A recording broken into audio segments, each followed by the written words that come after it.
प्रफुल्ल दास आपको स्वागत करुच्ची Odisha one TV बर्तमान मुझे आसी पहुँची केन्द्रापड़ा ब्लॉक अंतर्गत जोटा कंसारा ग्राम पंचायत चंदनपुर जेना साही जो दलित साही अच्छी जेना साही मुझे बर्तमान सीधा सड़क ताजा चित्र आपको देखा कि भाव में स्वाधीनतार 74 वर्ष पर बर्तमान से दलित साही को ना रास्ता कि ना अच्छी विद्युत ना पानी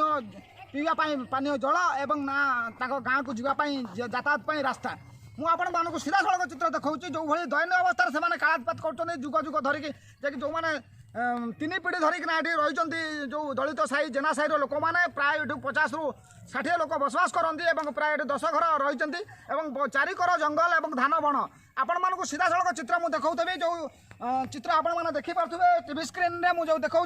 जो रास्ता बर्तमान भाई मुझे आपण मानक देखा से रास्ता धान बण में मुझे धान गोटे धान कियारी जो हिड़े लोक मैंने जुग जुग धरिकी माने 100 वर्ष धरी यातायात कर ना जिला प्रशासन हो कि ना राज्य सरकार हो कहारी दृष्टि को आसुनी जहाँ कहारी दृष्टिपात होनी लोक मैंने नाई ना असुविधार सम्मुखीन होती यातायात हो कि ना विद्युत अच्छी ना पानी पीवाई पानी अच्छी ना रास्ता अच्छी किसी भी ना आपण मैंने सीधा सड़क चित्र देखुं जेना साही दृश्य मुझे देखा मो सम्मुखें केते लोक ये अच्छा छिड़ा होती पचारि बुझा सीधा सड़क कौन रही प्रतिक्रिया कौन से कहे कौन रही असुविधा सुविधा माउसी मुझे स्वागत करुच्चा वन टीवी आप परिचय प्रदान करेंगे आप ना कौन ना रजनी जेना कौन रही आप समस्या जो समस्या आम रास्ता ना कि लाइन ना कि विजु पक्का घर ना कि किसी आम ना ना पानी ये ना कि आपण मैंने सीधा सड़क देखुला चित्र स्वाधीनतार 74 वर्ष ये बीती जाते लोक मैंने अति दयनीय और कदर्य अवस्था कालातिपात कर जीवन अतिबाहित कर ना रास्ता अच्छी ना इलेक्ट्रिक पहुँची पार्टी ना पानी जल पहुँची पार्टी कौन सरकारी सुविधार से वंचित अच्छा संपूर्ण मात्रा में आप मो सम्मुखें आउ जड़े माँ अच्छा पचारि बुझा से कौन प्रतिक्रिया रखुच्च कौन कहे मुझे वन टीवी स्वागत करुच्ची आप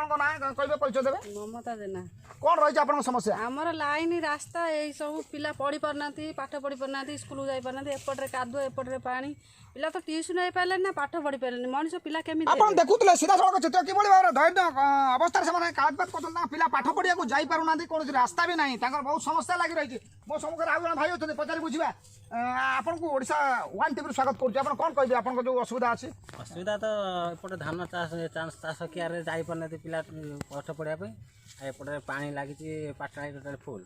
टोटाल जाई पारना आप केते वर्ष रानी ए विषय जणाई जिला प्रशासन अवगत कराई कलेक्टर जिला परिषद समिति जनाई किसी पदक्षेप नौना आप देखुले कि भाव में से कहते प्रतिक्रिया रखुले जड़े स्थानीय बासिंदा से जेना साही से कहते ए विषय जिला प्रशासन को बारंबार अवगत कराइला जिला प्रशासन कर्णपात करूना कौन कथा शुणुना ए विषय बारंबार दाबी रखुच्च मो सम्मुखें आउ जड़े भाई अच्छा पचारि बुझा से कौन प्रतिक्रिया रखुच्च मुझे ओडिशा वन टीवी स्वागत करुच्ची कौन कहे आप परिचय कौन करदे अभिमन्यु जेना कौन रही आप समस्या आमर मुख्यतः रास्ता नहीं लाइन नहीं आमर बहुत असुविधा गोटा मेडिकल केस पड़े पिला मानक नहीं जीवा धान बण यातायात कर पानी का द्वारा जीवासिया कर रास्ता नथिबा बाध्य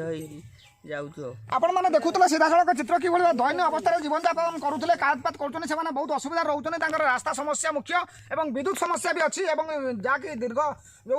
दिन धरी विद्युत नथिबारु पानी नथिबारु और रास्ता नथिबारु लोक नाई नथिबा असुविधार सम्मुखीन होउछनी पिला माने ना पाठ पढ़ी पारुछनी स्कूल कॉलेज को जाई पारुछनी ना कोनोसी बाजार हाट को मते जाई पारुछनी मो सम्मुखें आउ जने माउसी जोड़ी जाइछनी हम तांको पचारि बुझिबा से कोन तांकर प्रतिक्रिया रखुछनी माउसी मु आपनको ओडिशा वन टीवी स्वागत करूछि कोन कहबे आपन ना कोन कहले मने उत्तर जेना कोन रही आपन समस्या आमर रास्ता नहीं ना लाइन नहीं हम पिला छुआ पढ़ी पारुना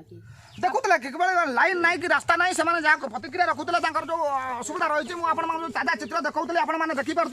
मुझे टीवी स्क्रीन में मुझे कहि कैमेरा मान को देखापी जो रास्ता मुझे देखा धान बण में से जो यातायात कर प्रतिदिन अंधार राति दिन बेला जी कारबार होती अंधार होगा मैंने संध्या है मैंने घर कहीं पदा को बाहरती ना कौन बाजार हाट को जापारती कौन मेडिकल केस पड़े भी लोक मैंने जापारती यातायात असुविधा हुए समस्या सृष्टि करे भारे जे कि कांधे की भार करी धान बिल रास्ता नहीं नथिबारु से कादुआ पंखरे पशिकी जाती केन्द्रापड़ा जिला प्रतिनिधि प्रफुल्ल कुमार दास ओडिशा वन टीवी नमस्कार।